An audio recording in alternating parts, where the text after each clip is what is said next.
लगे हैं। अब इसमें सबसे पहले हम करते हैं साइलोलिथियसिस। लिथियसिस जो है वो स्टोन से ही रिलेटेड स्टोन्स ही है, और जो स्लाइवरी सेल जो स्लाइवरी ग्लैंड्स हैं, these are the formation of the stones in the depths of the salivary glands and occurs in three major glands: parotid glands, and the second one is the submandibular glands, and the third one is sublingual glands. ठीक है, 3 major glands हैं जो कि JIT system के हैं, salivary glands के। ठीक है, और एक और नाम आपने सुना होगा जो है साइलिनिटिस।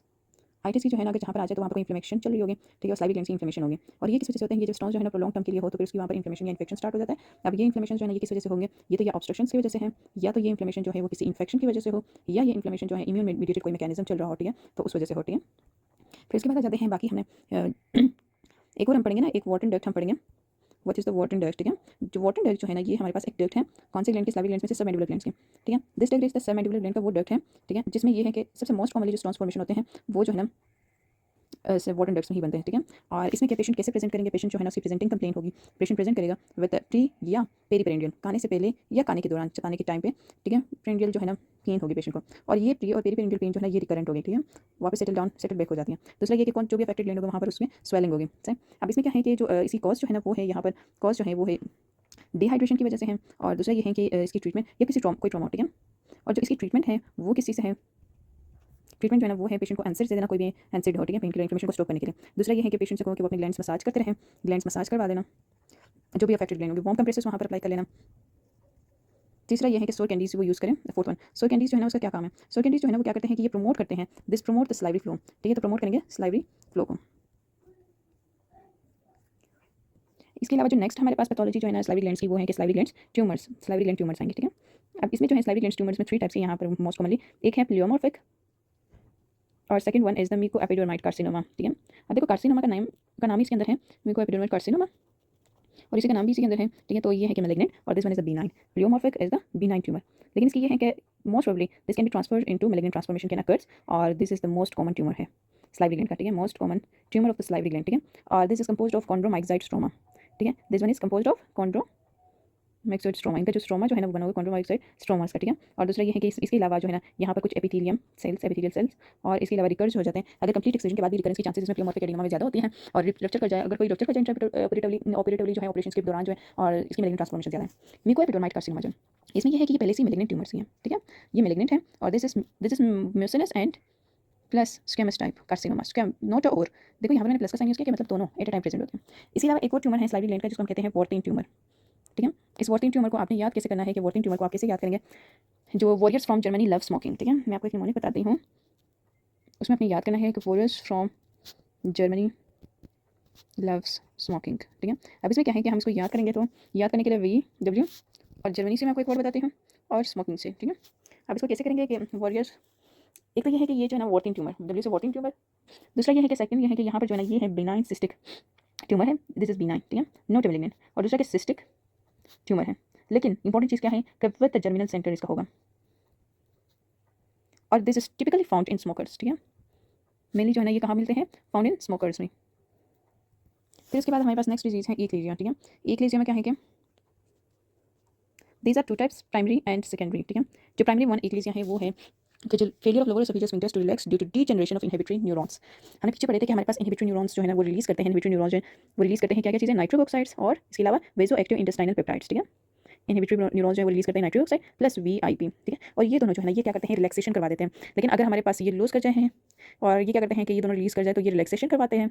सही, और रिलैक्सेशन जो है ना किसी की ऑफ लोअर एसोफेजियल स्फिंक्टर्स की। ठीक है, और दीज आर इनहिबिटरी न्यूरॉन्स जो है वो प्रेजेंट कहाँ होते हैं? माइंटेरिक में होते हैं। ठीक है, अब इसको फिर बाद में कर लेते हैं। अगर ये इनहिबिटरी न्यूरॉन्स जो है वो डीजनरेट कर जाए तो नाइट्रिक ऑक्साइड्स और वेसोएक्टिव इंटेस्टाइनल पेप्टाइड जो है वो रिलीज नहीं होंगे, और relaxation of lower oesophageal sphincters नहीं होगी। जब वो रिलैक्स नहीं होंगे तो फेलियर ऑफ रिलैक्स जो है उसको ईक्लेजिया कहते हैं। फिर हमने नेक्स्ट पढ़ा है कि जो हमारे पास 2 न्यूरॉन्स हैं, एक है सबम्यूकोजल रीजन में। ठीक है, और दूसरा है कि मस्कुलरिस रीजन में। ठीक है, सबम्यूकोजल एंड मस्कुलरिस में ये जो है ना इसमें क्या है कि जो मस्कुलरिस वाले पार्ट में है वहाँ पर जो है माइंटेरिक प्लेक्सस हैं, जिसको ऑर्बिक प्लेक्सस भी कहते हैं। ये प्लेक्सस जो है ना ये रिलीज करते हैं, और इसमें है कि मेसनर्स प्लेक्सस।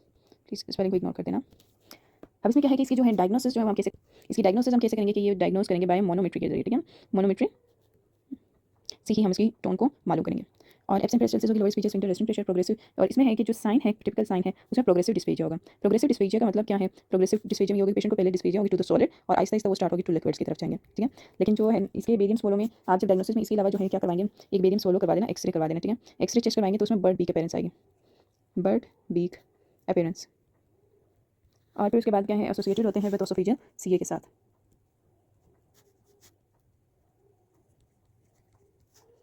लेकिन जो हमारे पास सेकेंडरी एक्लेसिया हमने पढ़ा है, ठीक है, उसमें सेकेंडरी में क्या होगा, जिसको सूडो एक्लेसिया भी कहते हैं। सूडो का मतलब है फॉल्स, ठीक है, फॉल्स एक्लेसिया भी कहेंगे। अब इसमें क्या है कि वो एक है शगास डिसीज में है, शगास डिसीज जो है वहाँ उसी में होते हैं सूडो एक्लेसिया, और ये this disease caused by trypanosoma cruzi infection की वजह से होंगे, ठीक है। दूसरा ये है कि कोई एक्स्ट्रा ऑसोफेजियल जो है ना कार्सिनोमा हो, तो वो अपने प्रेशर इफेक्ट से ही मेलिग्नेंसी जो है वो अपने प्रेशर की वजह से ही या मेस इफेक्ट की वजह से ही कॉज करवा देते हैं, ठीक है, मेस इफेक्ट की वजह से एक्लेसिया कॉज करेंगे।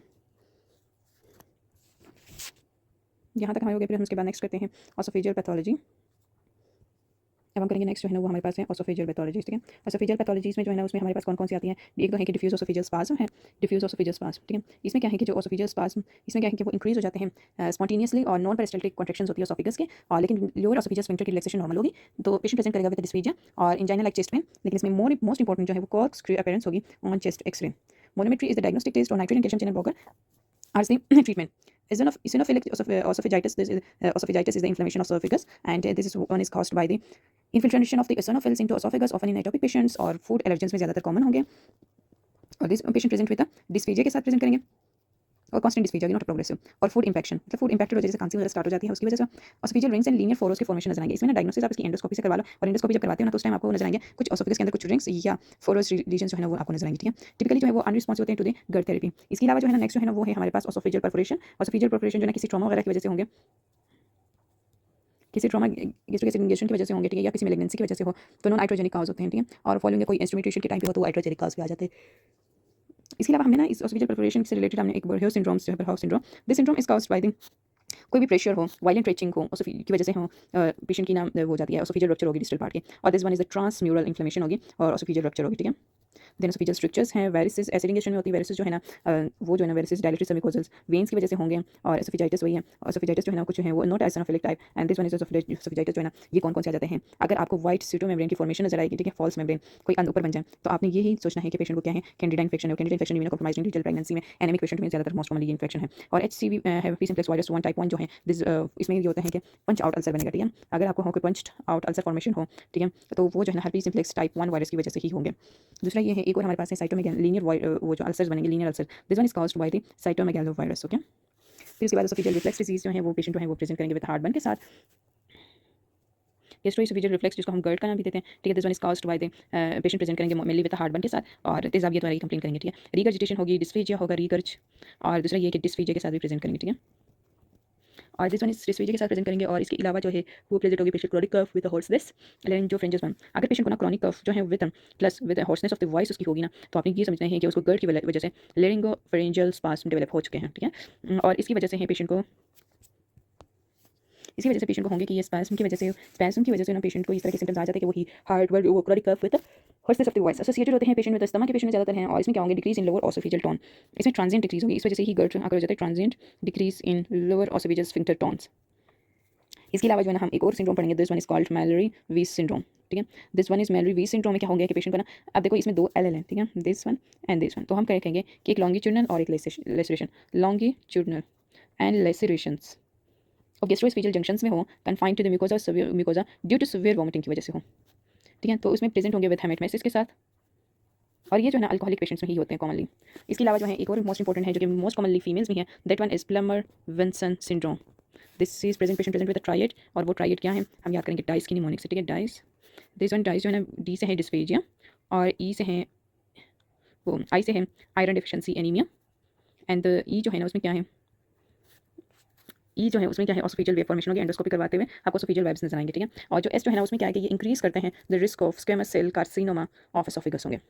अब इसमें क्या है, दूसरा एक शेड्स की रिंग्स होंगे, रिंग्स फॉर्म गैस्ट्रोएसोफेजियल जंक्शन पे क्रॉनिक एसिड रिफ्लक्स की वजह से हो, बस अल्लाह हाफिज़, यही तक है हमारे एसोफेगस के। आगे हम पढ़ेंगे स्टमक की पैथोलॉजी वगैरह, ठीक है।